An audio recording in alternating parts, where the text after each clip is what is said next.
Hello, everyone, and welcome to another edition of Let's Talk ETC. I have a prominent member of the ETC community, Donald McIntyre. He's been on the show before, and he's kind of our resident visionary.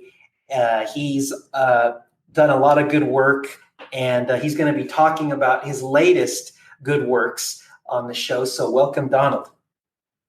Hi, Christian. Thank you very much for having me, and thank you very much for calling me prominent and visionary. Well, yeah, you obviously think really hard about the issues pertaining to Ethereum Classic. I've reading your papers before and talking to you beforehand. So no, yeah, this year's well deserved. So for the people that don't know you, do you want to give a little bit of an introduction, your background again? Yes. I'm an old gangster in blockchain. Old not only because I've been in blockchain 6 years, but also because I'm 51. So at the beginning of my career, I was a vice president at UBS, and then senior vice president at Morgan Stanley. Then in the .com boom, I started a startup, and I started in all this technology and finance thing. And in the last 6 years, I've been in the blockchain industry, and in the last year specifically in Ethereum Classic. Okay, very good. So for people that don't know Donald, you should know about Donald. He does a lot of good stuff, and he's active on the Discord channel and on other places. So one thing I want to talk about first, which I saw your recent open letter to ETC Labs, and so do you want to give the backstory and the update on that? Yes, sure. Last week, I think, or several days ago, the whole community was aligned in the Atlantis hard fork for mid-September, and there was a schedule. And ETC Labs,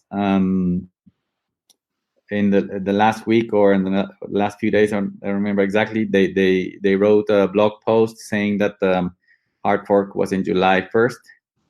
And that created a lot of disruption because important segments of the community were caught by surprise, especially the developers in charge of implementing the hard fork.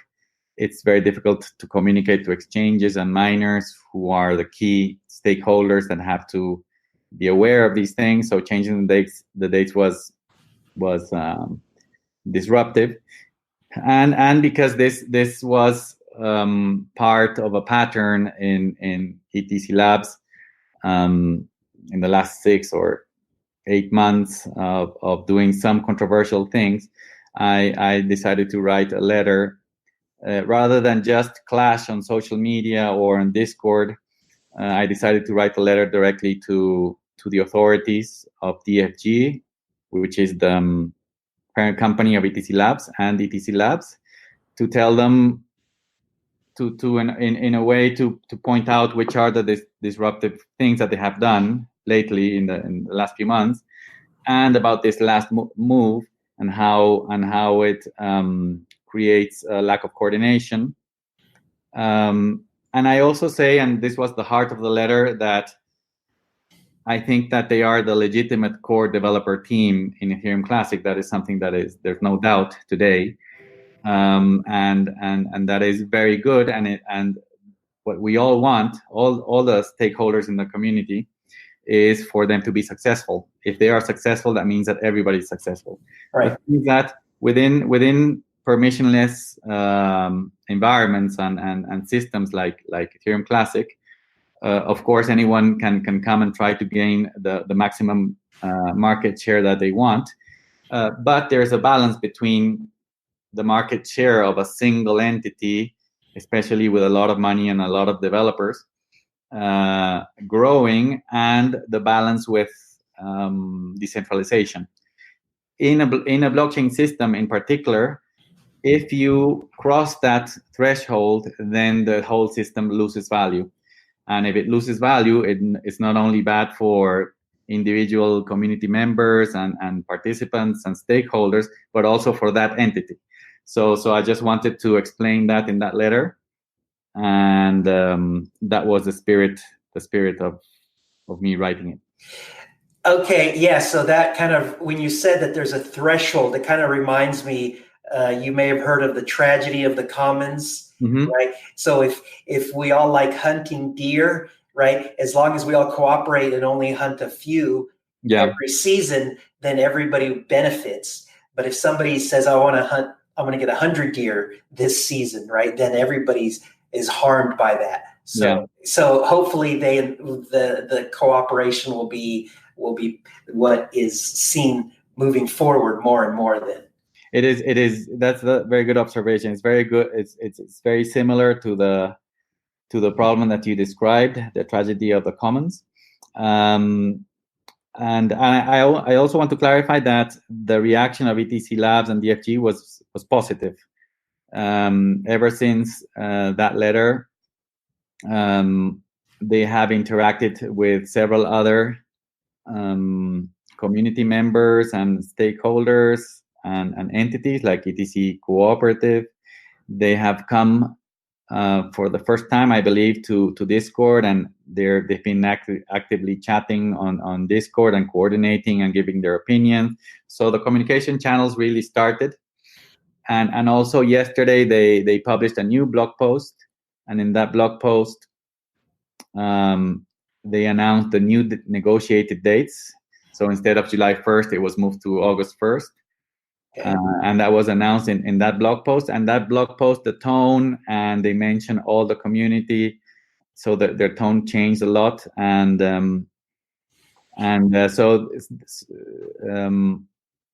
they describe it as an effort of the whole community rather than them only. So I think that they are doing an effort to understand and be more functional with this balance, no, that we spoke about.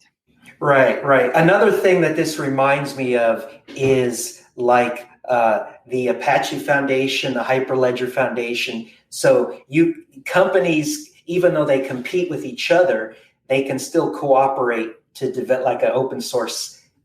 Yeah. And so it's beneficial to cooperate, but they still, try to be as successful separately as they can. Yeah. And so the trick, of course, is to coordinate and have everybody's voice be heard, and that may or may not be easy all the time. That's a good example. Yeah, there's an environment where they compete, then an environment where they coordinate. When the common open source software, there they coordinate. And in the blockchain industry, there's an additional problem, because it's not only open source, but a software that anybody can use by themselves. But in the case of blockchains, it's open source software, and then in the operating network, thousands of nodes around the world, they have to agree every 15 seconds on exactly the same state. So they have to follow exactly the same rules. So there is a special need of coordination. And there is an underlying token that has value that goes from 20 to 3, and then from 3 to 9. And that affects a lot of people. Now the value changes in the market. So it has an additional layer of complexity. Right. So these are all governance issues. How to best coordinate a decentralized blockchain system so that it remains decentralized, right? But you still have the ability to make hard forks, to make improvements. Yeah, we can call it rough consensus 2.0. Yes. Good. All right. Now, you also wrote an article where you were discussing how, speaking of the visionary trait that you have, you were talking about in the future how you were looking ahead and thinking that there was going to be a winnowing, there's going to be less blockchains that were going to survive, and you want to describe that? Yeah, that's what I call the standards war in the blockchain industry. If you go to CoinMarketCap, you're going to see that I think there's more than 2,000 tokens, and many of those are blockchains that are competing to to be the blockchain that everybody uses in the future now for decentralization. So I think that the pattern of this stage is the typical pattern of standard war. For example, in the past, operating systems were in a standard war, no, in the 70s and 80s. Yes. And in the end, in the mid or late 80s, Windows won, and they had like 90% of the market.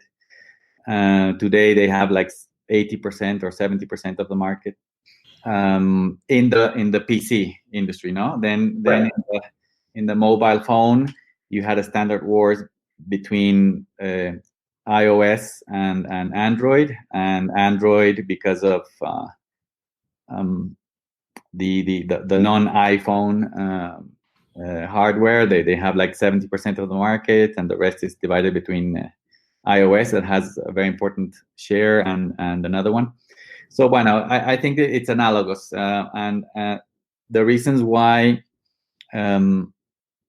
the reasons why I think that they're going to be from 2000, they're going to be only 3 or 4 remaining, is because in all the standard wars, there's always either one single winner or up to 3 or 4, and then the 5th and onwards, they're very insignificant. So the only significant change that I think that are going to remain in the future are going to be like change like Bitcoin, Ethereum Classic, and maybe 2 more at the base layer. Mm-hmm. This brings me to the issue of base layer and layer 2, or layer 1 and layer 2. Another trend in this standard war is that proof of work is highly secure as a system for decentralized blockchains, and proof of stake is less secure. So the fact that there's going to be 3 or 4 chains at the base layer doesn't mean that there are not going to be several chains on top of them working, and those can be many more than 2 or than 3 or 4. So that's the second trend that I see. No, a division of a few of the leading chains today. Many of them, like Ethereum and Cardano, Tezos, EOS. I think that because they are proof of stake, they're not going to compete with Bitcoin and Ethereum Classic at the base layer, but they're going to be very good layer 2 solutions, and they're going to be customer-facing and enterprise-facing solutions because they focus on performance and scalability. Okay. Now, they would probably disagree, I'm guessing, if we asked them if they thought proof of stake was insecure, they might disagree with that.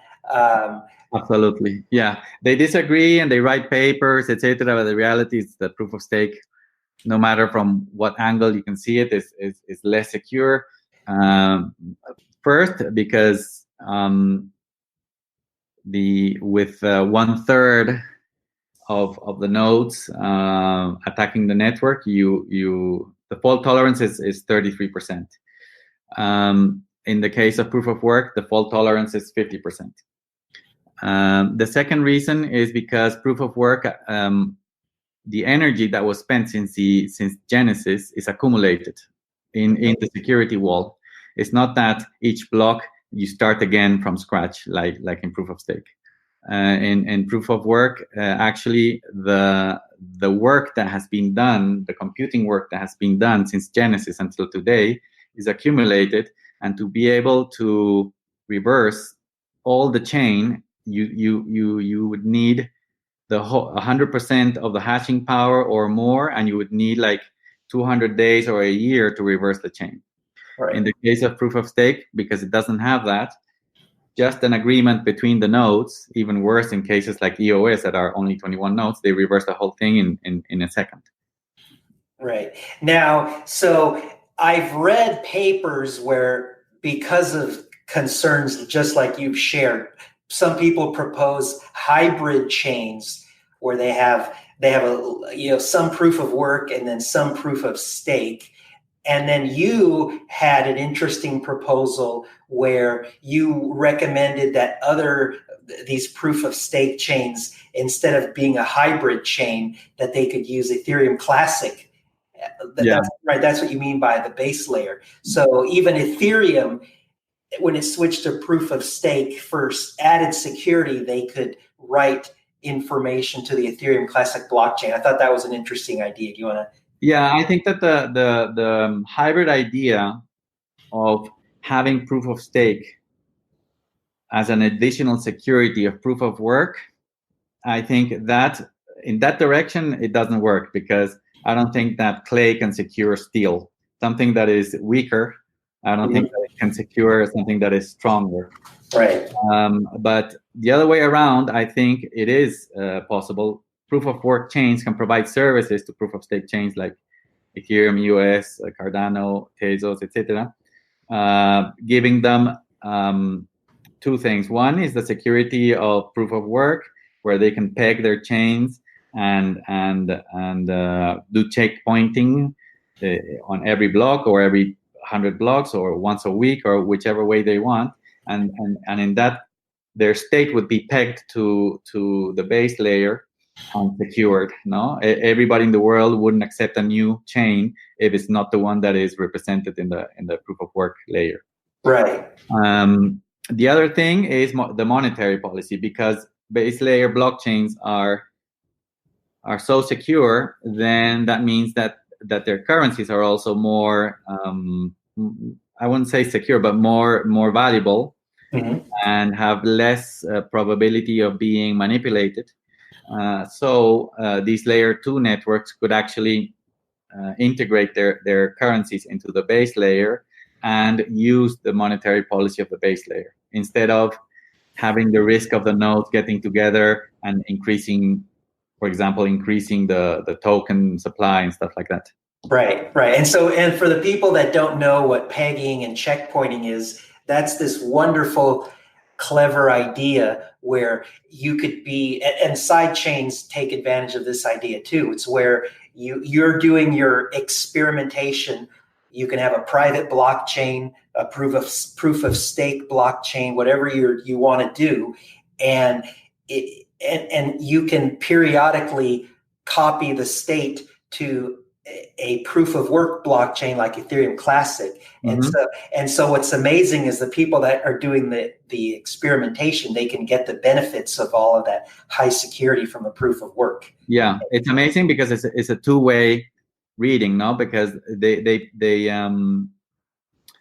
do what you said. They record the state at certain points in time in the base layer, and the nodes in the second layer can read that state automatically. No, it doesn't. It's trust minimized is what I mean. And so they can always be aware of which is the true chain. Right. And so, so all these kind of great ideas to allow more safe experimentation.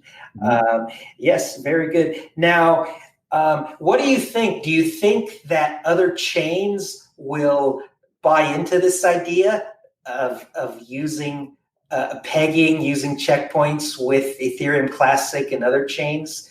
Or do you think they're just going to say, no, we don't want to admit that proof of stake is risky, and so we're just going to try to hope for the best that they work out independently?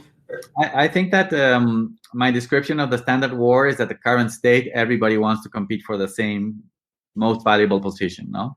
Yeah. It's not defined. I would say that there's one leader that is always ahead, and that is Bitcoin, no? That has more than 50% of value.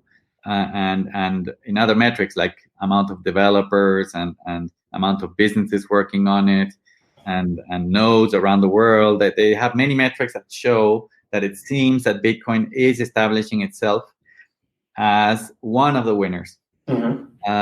I am sure that today Ethereum Classic, Ethereum, EOS, Tezos, Neo, Tron, Cardano, we're all fighting for another valuable space, like the second best place. The smart contract platform solution.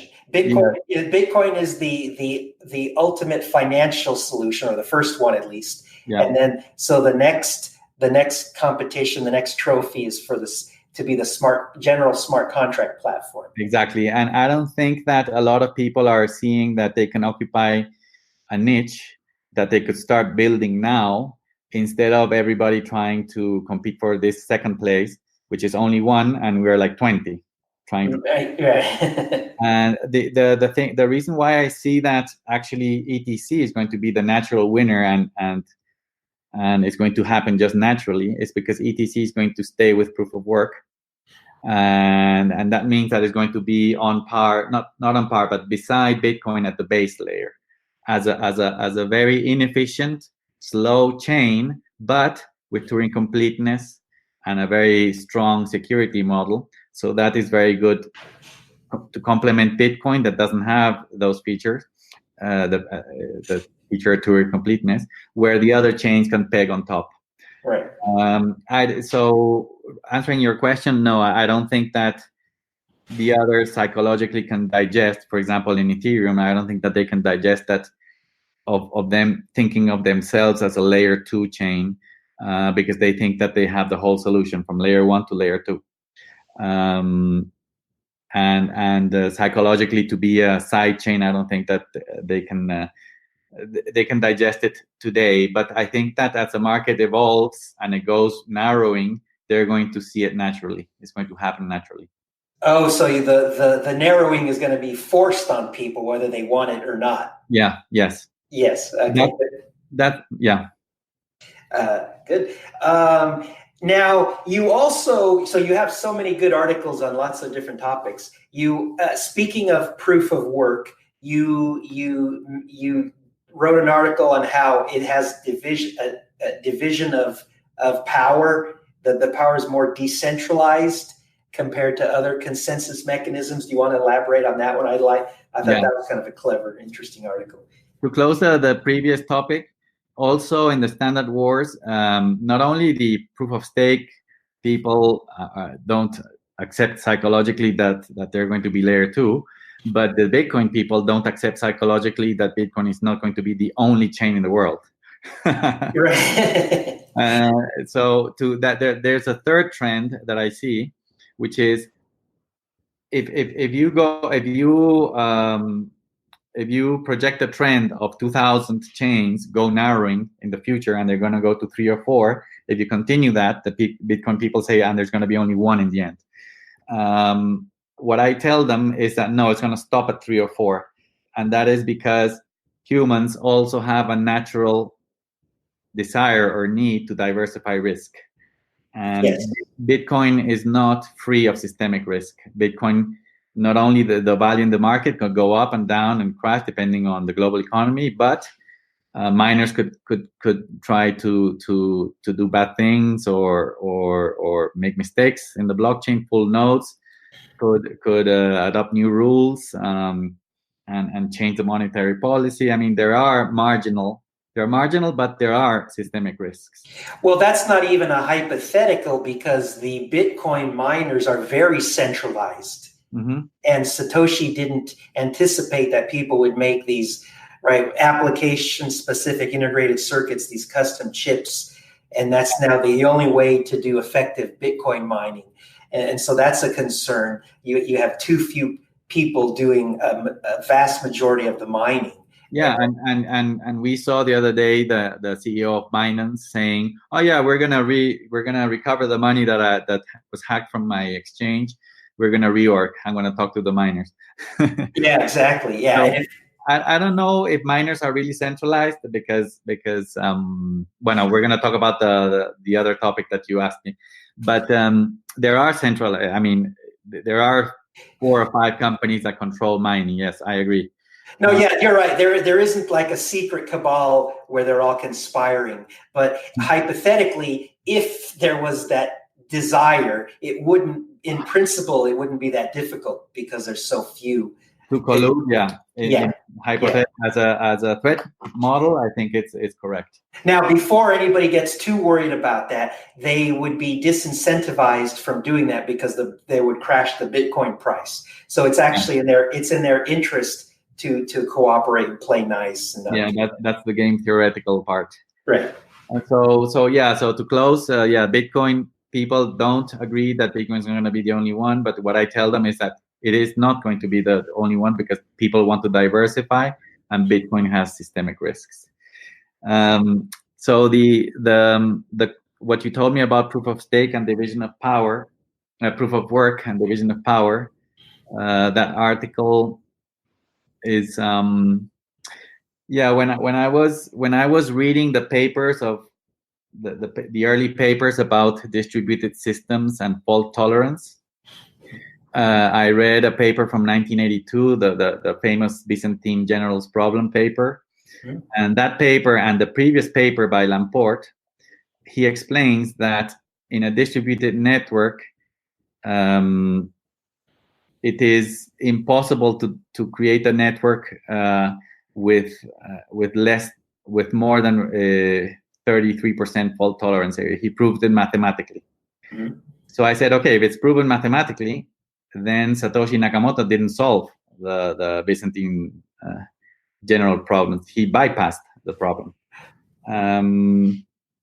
You going to say something? No, I was going to say for people that don't know what the Byzantine generals problems, Leslie Lamport, the Turing Award winner, the creator of LaTeX.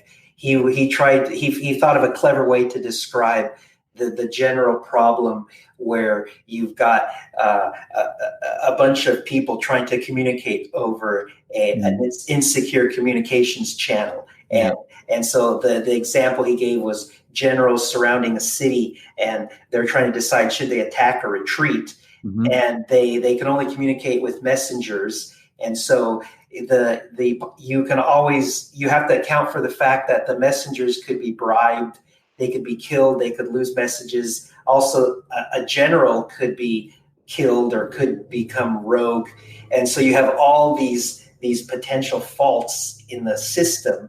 And is it possible for the generals to somehow reach a consensus on whether they should attack or retreat? So that's a very difficult problem. And Leslie Lamport proved that there was not a perfect solution that always works in such a hostile environment. Mm-hmm.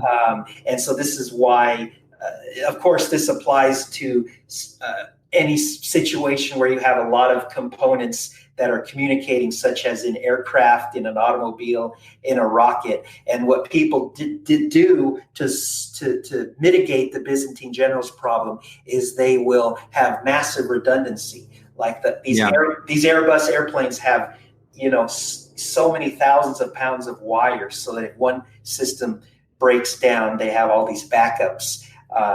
And then rockets and cars have similar redundancy. And of course, the blockchain systems copy all of the blockchain information to every computer. So all of that extreme redundancy is to mitigate the issue of all these people communicating over a hostile channel.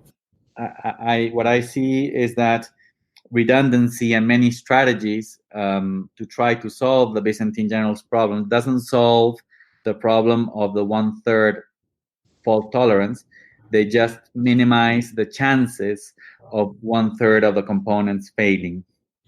But on the other hand, Satoshi Nakamoto proved that he solved the Byzantine generals problem. And when I saw the way he solved it, I thought that he really didn't solve it, because first, it's mathematically impossible to solve the Byzantine generals problem within nodes. But I think that what he did is to bypass it, and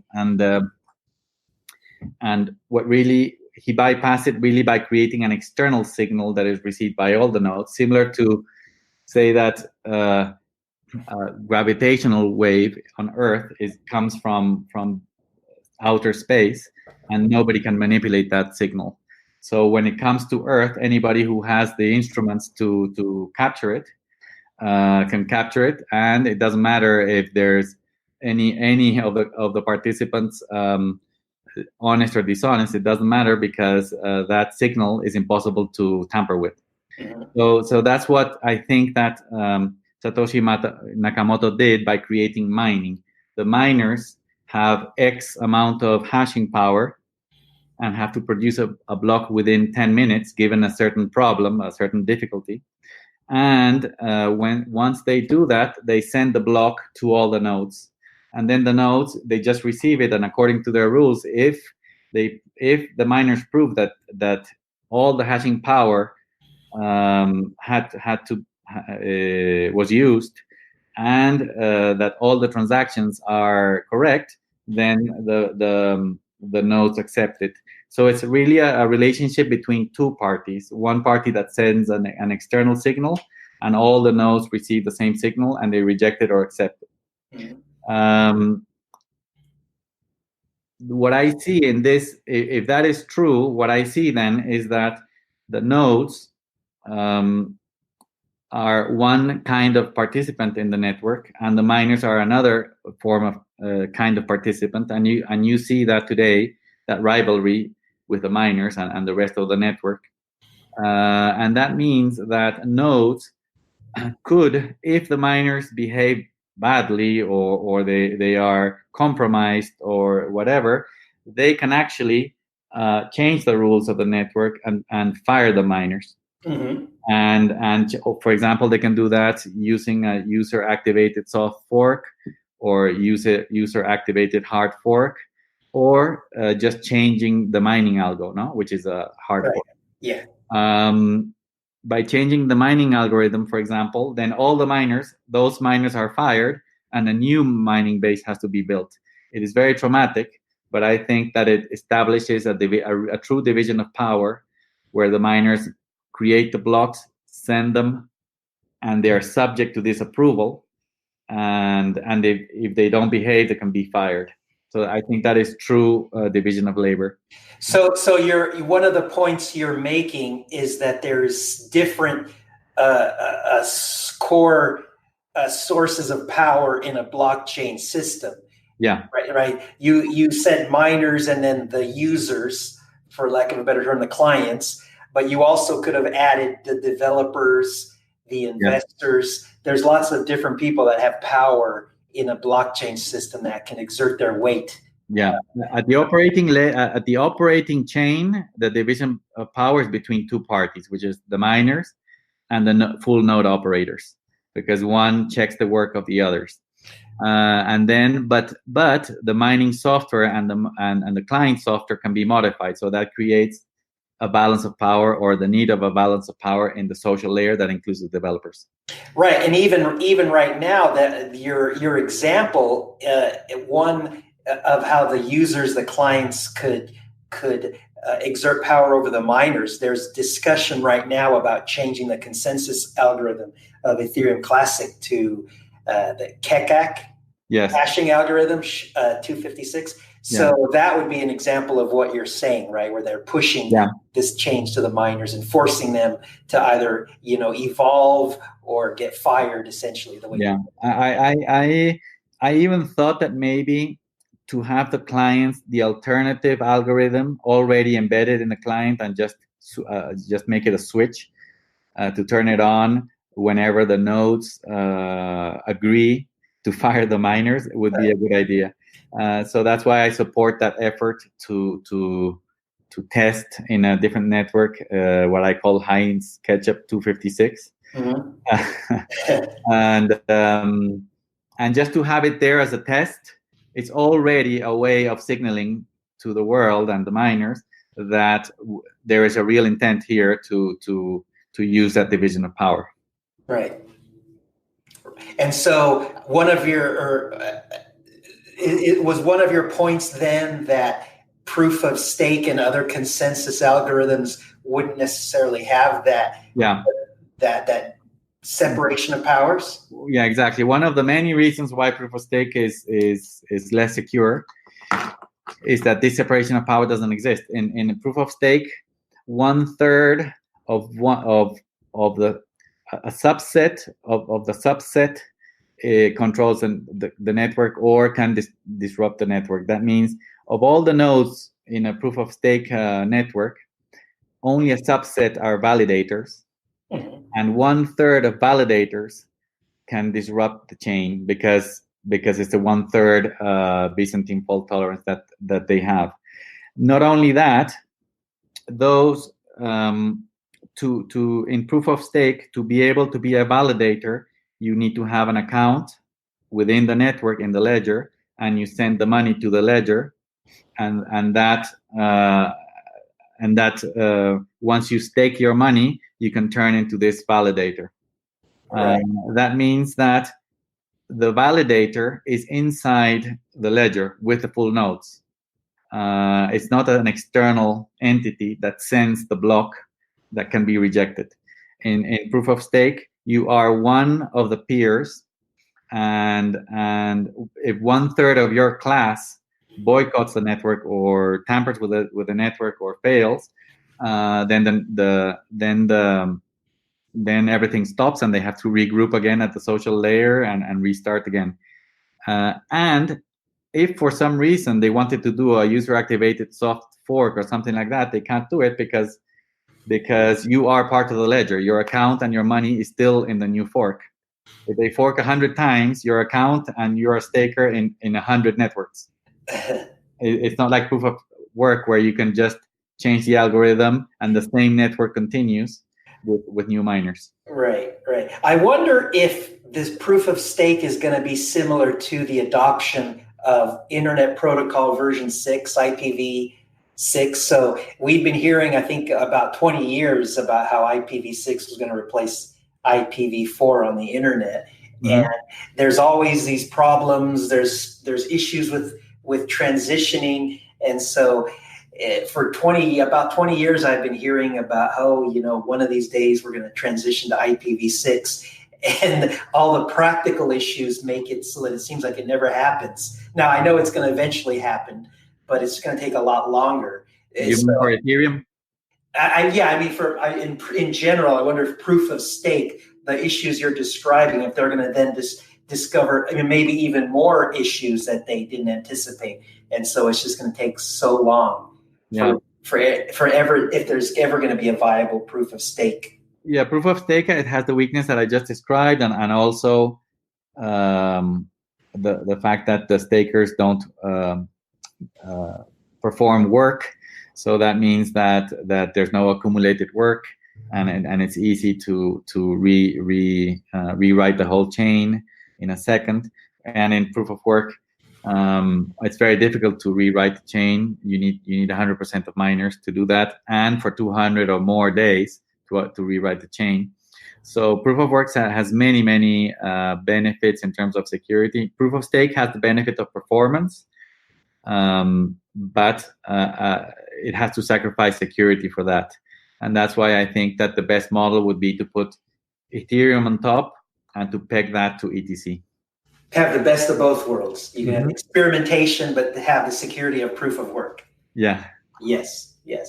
All right. Well, you've certainly given us a lot to think about. Did I forget to mention anything, or do you want to add anything else to our discussion?